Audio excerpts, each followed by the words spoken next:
Hug yourself. Take back your power. And I'm saying to do this because do you ever wonder why specific things trigger you? For example, a word makes your stomach churn. Yelling, vulgar language, and liars get under your skin, which, seem normal, as others feel the same. Yet, it can be the little things like smacking food or a specific song that irritates you, and you can't pinpoint why. However, we always know why. Sometimes we have to dig a little further to figure it out because your body is always protecting you. And with this information, have you ever wondered why you watch things that make you cringe or trigger traumatic, memories?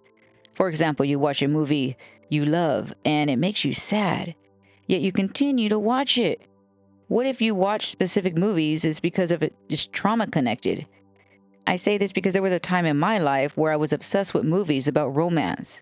Now I see I didn't receive what I needed.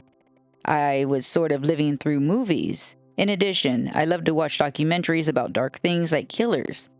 Then I come to realize it was a trauma bond involving horrible things that happened.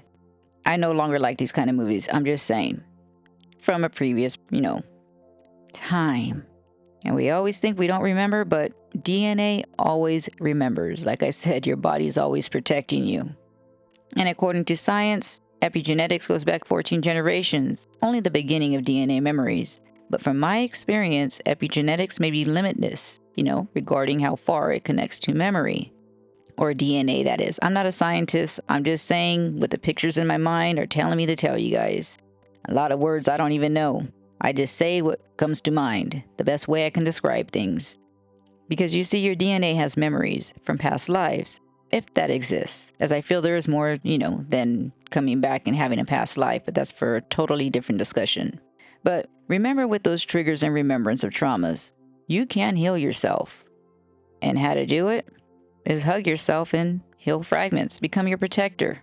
Or, become more aware of what's going on with your body and start listening to it. So here I'm going to focus is to address feelings when the mind is clear.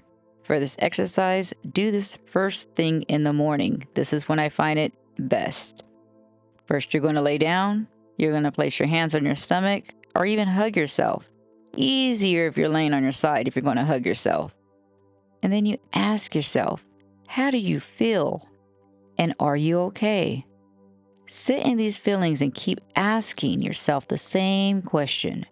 More than likely, you'll begin to feel emotional. And during this time, continue to hug yourself and be your best friend. Be your protector. You may or may not remember something as a child or even as an adult. But regardless, be both the adult and the child. Hold yourself as you speak to your body and your inner child. Remind the child they are safe. Hug yourself, be patient, and remember how body and mirror talk can alter your DNA. Now, how I connect and, just give my body a feeling of protection and listening to my body, this is what I do. I always hug her when I'm guided to. I act as a protector. I imagine myself in the now, going back to hold myself as a child. I use my imagination for this as I have my eyes closed. In the mind, I am both the child and the protector. I rewrite the traumas and tell her she is safe, loved, heard, and here for her whenever she needs me. I channel a past life as a shaman and I surrender to healing from the divine. I continue to hug myself, and sometimes I rock as I feel and connect with the little girl for whatever reason. So you may find yourself rocking back and forth, and that's okay. I listen to her. I let her cry. I tell her it's okay, and I continue to tell her she is safe. I do this until my body feels it is enough. Then I sit in the moment of transcendence until the little girl knows she can trust me.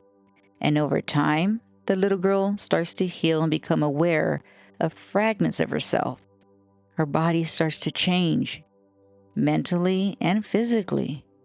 And what may happen after you do this, you may feel and remember something you pushed away or even forgot, told it's not a big deal or get over it. There's an urgency to create or tell others what you've experienced. Sometimes when going through healing fragments, you can receive downloads that provide solutions to problems in your life.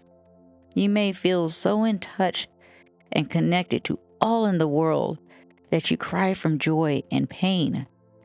You open yourself up when you heal, when you become more aware, when you accept yourself as a whole. It can activate dormant gifts in DNA. So, what I like to say is use triggers to heal. The universe uses your triggers to get your attention. Messages operate through other humans, situations, and things that seem so small on a regular day. And everyone's a student, teacher, and messenger, an observer. Sweeping problems always comes back in divine timing. The body and soul knows when it's time to heal. And I do want to say, you don't always have to feel it to heal it. There are many ways we can heal, become more aware of the things we've gone through or experienced. And one I love is through dreams because I can control them. This is astral travel or lucid dreaming. There's so much to this because the universe understands that your soul desires healing, and this healing unfolds in divine timing. It is often too painful for some of us to confront the unhappiness in our lives, and some people just blame others.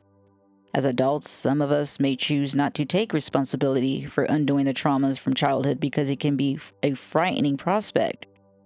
However, the case, regardless of how hard someone tries to escape, the universe provides what is necessary for growth.